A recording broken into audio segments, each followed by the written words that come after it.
बंधुओं नमस्कार।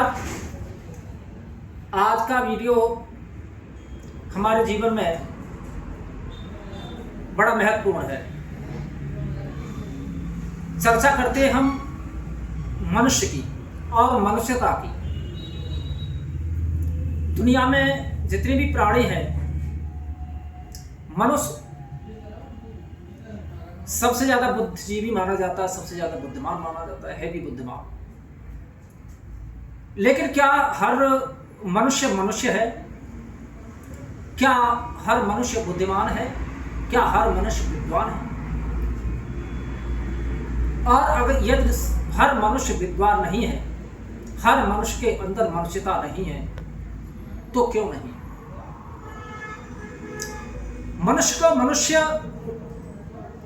क्यों कहा जाता है? बंधुओं, हमारा शास्त्र कहता है मर्त्वा कर्माणि सीवते, जो मनन करने के बाद कार्य करे, सोच समझने के बाद कार्य करता है, उसको मनुष्य कहा जाता है।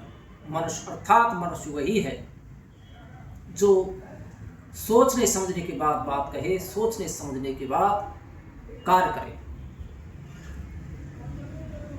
मनुष्य बनने के 7 स्तंभ हैं। मैं उन 7 स्तंभों की चर्चा करूंगा, क्योंकि इन 7 स्तंभों को हम अपने जीवन में धारण करते हैं तो मनुष्यता को प्राप्त कर सकते हैं, अन्यथा हम मनुष्यता को प्राप्त करने में अक्षम हैं। इसलिए इन 7 स्तंभों को अपने जीवन में धारण करने का हम प्रयत्न करें, जिससे हम मनुष्यता को प्राप्त करेंगे। पहला स्तंभ है शिक्षा। मनुष्य शिक्षा प्राप्त करे, लेकिन शिक्षा प्राप्त कैसी हो और आजकल शिक्षा कैसी है, उसका बड़ा अंतर है। क्योंकि ये व्याख्या इस तरह से करेंगे तो एक बड़ा लंबा समय चाहिए। मैं जब कभी अवसर मिलेगा तो विस्तृत चर्चा करेंगे, विस्तृत व्याख्या करेंगे। अब मैं थोड़ी थोड़ी व्याख्या करके बताऊंगा कि शिक्षा कैसी हो, आजकल शिक्षा कैसी दी जाती है। शिक्षा दी जाती है आजकल, चलो धनार्जन की ओर, धन कमाने की ओर चलिए, धन कमाइए। चाहे कहीं भी किसी भी कॉलेज में पढ़ने जाइए, किसी भी विश्वविद्यालय में पढ़ने जाइए, कोई भी उपाधि हासिल करिए, लेकिन उसका उद्देश्य होना चाहिए धनोपार्जन, धन को एकत्र करना। इस प्रकार की शिक्षा का महत्व मनुष्यता से कोई संबंध नहीं रखता। इस प्रकार की शिक्षा से धन को तो प्राप्त किया जा सकता है, धन एकत्र किया जा सकता है, और हमारा शास्त्र जो कहता है वो धन को अनावश्यक रूप से एकत्र नहीं करने के लिए कहता है, और हमारी शिक्षा दी जाती है धनोपार्जन के लिए। शिक्षा कैसी होनी चाहिए बंधुओं? चलो विद्यार्जन की ओर। विद्यावान गुणी अति चातुर, राम काज करिबे को आतुर। हनुमान जी किसी विश्वविद्यालय से पढ़ करके नहीं आए, उनके अंदर वो गुण थे, उनके अंदर वो विद्या थी कि उन्होंने 12 कला के अवतार भगवान श्री राम जी का भी कार्य किया।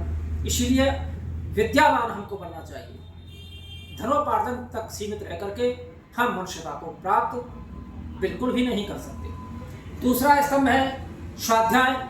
हमने शिक्षा प्राप्त की किसी विद्यालय से, विश्वविद्यालय से, ढेरों उपाधियां एकत्र हमने कर ली, लेकिन ला करके उस उपाधि की मोटी मोटी पुस्तकों को अलमारी में सजा करके रख दिया।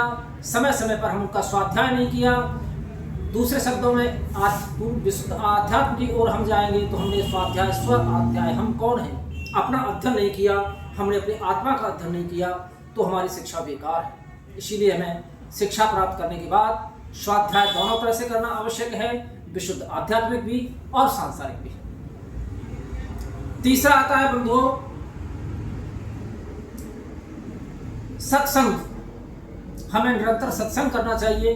सत्संग भी 2 प्रकार का है, जो हमारे महापुरुषों ने कहा।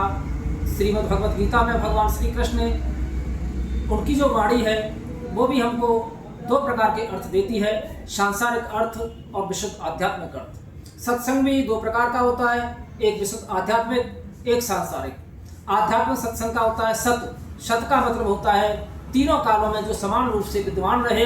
परमपिता परमात्मा तीनों कालों में समान रूप से विद्यमान है, आत्मा भी तीनों कालों में समान रूप से विद्यमान है। इसलिए हमें आत्मा का परमात्मा से संग करवाने के लिए प्रयत्न जो करते हैं वह सत्संग कहते हैं। सत्य का संग, सत्य क्या है? सत ही संग है। आत्मा सत्य है, परमपिता परमात्मा सत्य है, वही सत्संग है जो हम सत्य की बात करते हैं। अगर इससे अलग हट करके हम सत्संग की बात करते हैं, वो सत्संग को सत्संग नहीं माना जाता, वो एक ढकोसला है। सांसारिक सत्संग की बात करें तो बंधुओं, वेद कहता है हमें 3 प्रकार के मनुष्यों के साथ रहना चाहिए। हमारा संग 3 प्रकार के मनुष्यों के साथ रहे। कौन कौन से 3 प्रकार के मनुष्य? ज्ञानी, दानी और अहिंसक। जो ज्ञानी हो, ज्ञानवान पुरुष हो, जिसने वेद पढ़े हो, जो सत्य पर चलने वाला हो, ग्रंथों का जिसने अध्ययन किया हो, श्री राम को मानने वाला हो, श्री कृष्ण को मानने वाला हो, हमारे महापुरुषों को मानने वाला हो, राष्ट्र रक्षा के लिए अपना सर्वस्व न्योछावर करने के लिए तैयार हो, इस प्रकार का उसे ज्ञान हो। दानी हो, लोभी नहीं हो। हमें सदैव हे भगवान दानी के साथ रहने की हमें प्रेरणा दीजिए। हम सदैव दानी के साथ रहें, लोभी के साथ नहीं रहें। लोभः पापस्य कारणम, लोभः नाशस्य कारणम। लोभ नाश का सबसे बड़ा कारण है, इसीलिए लोभी के साथ हम नहीं रहें, दानी के साथ रहें। और अहिंसक, हम हिंसक के साथ नहीं रहें, अहिंसक के साथ रहें। अहिंसा का मतलब ये नहीं होता कि अगर हम किसी दुश्मन को भी हिंसा नहीं पहुंचाएं, हम जो हमारे राष्ट्र पर आक्रमण करे उसको हम हिंसा नहीं पहुंचाएं, ये तो कायरता है। अकारण ही हिंसा नहीं पहुंचाना अहिंसा है। हम सदैव अहिंसक लोगों के साथ रहें, यही सत्संग है जो किसी को अकारण रूप से हिंसित नहीं करे, न किसी समाज में किसी को हिंसित करे, न परिवार में किसी को हिंसित करे। मनसा वाचा कर्मणा, मन और वाणी और कर्म से किसी को अकारण हिंसा नहीं पहुंचाए, वह अहिंसक होता है। हम ऐसे लोगों के साथ रहें। अब बात करते हैं संस्कार की। इसके बाद आता है शिक्षा, स्वाध्याय, सत्संग और संस्कार। हमारे जो ग्रंथों में 16 संस्कार का जो वर्णन है, ऋतुदान से लेकर के और अंत्येष्टि तक, सभी संस्कारों को विधिवत तरीके से हम अपने जीवन में डालें, तब हम मनुष्यता को प्राप्त करेंगे। अगर इससे अलग हट करके और अपने संस्कारों से रूबरू नहीं हो पाएंगे तो हम मनुष्यता को प्राप्त नहीं कर सकते। बड़ी विडंबना है। आजकल तो हम सनातन धर्म में रह करके भी अपने 16 संस्कारों तक जानते तक नहीं हैं। यह बड़ी विडंबना है। सनातन धर्म ही एक धर्म है। और मैं कहना चाहूँगा, एक चीज़ और स्पष्ट करना चाहूँगा बंधुओं, धर्म एक होता है, कई धर्म होते हैं। धर्म तो एक ही है। अगर धर्म से हटकर के आपने धर्म बनाया तो वो धर्म नहीं हो सकता। सत्य को हटकर के हमने जो कुछ बोला वो असत्य है। सत्य वही है, जैसा हमने सुना वैसा हमने यो की तो कह दिया, वो सत्य है। अगर उसमें हमने कुछ घटाया और कुछ बढ़ाया तो वो असत्य हो जाएगा। ऐसा ही धर्म है।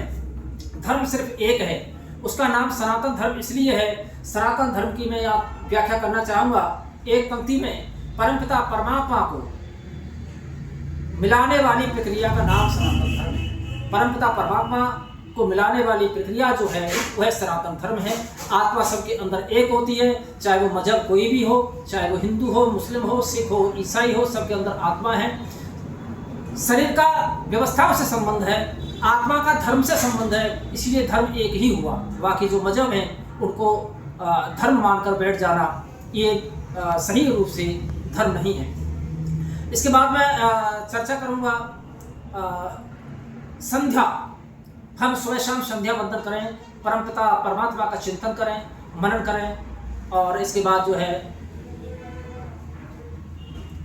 यज्ञ और योग, शिक्षा हुआ, स्वाध्याय हुआ, संस्कार हुआ, सत्संग हुआ और संध्या, 5 हुए। इसके बाद आता है यज्ञ। हम रोज यज्ञ करें। संध्या वंदन परमपिता परमात्मा का चिंतन होता है।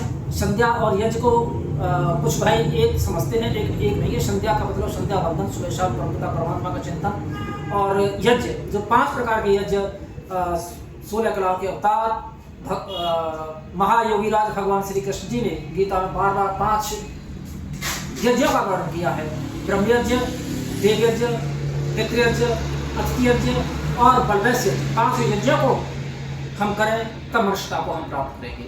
इसके बाद आया योग। योग वह अष्टांग योग, जिसका भगवान श्री कृष्ण जी ने अष्टांग योग के बारे में कहा है। जिस अष्टांग योग की बात करते हैं उसके 8 अंग होते हैं: यम, नियम, आसन, प्राणायाम, प्रत्याहार, धारणा, ध्यान और समाधि। 5 ही यम होते हैं। तत्र अहिंसा सत्यास्ते ब्रह्मचर्य अपरिग्रह यमः। 5 ही नियम होते हैं: शौच, तप, संतोष, स्वाध्याय, ईश्वर प्राणधानी नियमः।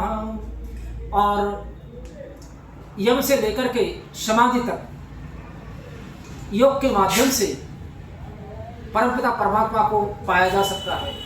बिना योग के ईश्वर की प्राप्ति नहीं हो सकती। इसीलिए हम इन सभी 7 स्तंभों को अपने जीवन में धारण करें। इसकी व्याख्या काफ़ी विस्तृत है। अगले वीडियो में इसकी व्याख्या विस्तृत करेंगे, योग की भी व्याख्या करेंगे। आज बस इतना ही, जैसे हमारे श्रोतागणों को समझने का अवसर मिले, क्योंकि वीडियो काफ़ी लंबी हो जाती है तो लोग समझ नहीं पाते। अगली वीडियो में बात करते हैं। मैं समझता हूँ कि शायद हमें मनुष्य बनने के लिए ये वीडियो काफ़ी महत्वपूर्ण होगा, और निश्चित रूप से हम इसे सुनने के बाद समाज और राष्ट्र के काम हम आ सकें, यह धारणा हमारे अंदर आएगी, यह प्रवृत्ति हमारी बनेगी। मैं इसी उम्मीद के साथ मैंने ये वीडियो बनाई है, और मैं सभी श्रोताओं से करबद्ध निवेदन करता हूँ कि इस वीडियो को अधिक से अधिक सब्सक्राइब करें, शेयर करें, लाइक करें। जहाँ तक भी पहुँचे ये बड़े पुण्य का कारण होगा, सनातन धर्म का प्रचार होगा, और जो भी लोगों की समझ में आएगा वीडियो के माध्यम से, जिसने भी भेजा है, ये मुझे ही पुण्य नहीं मिलेगा, उस भाई को भी पुण्य मिलेगा। इसलिए मैं सबसे कहूँगा अधिक से अधिक इसको शेयर करें, सब्सक्राइब करें और पुण्य के भागी बनें। बहुत बहुत धन्यवाद।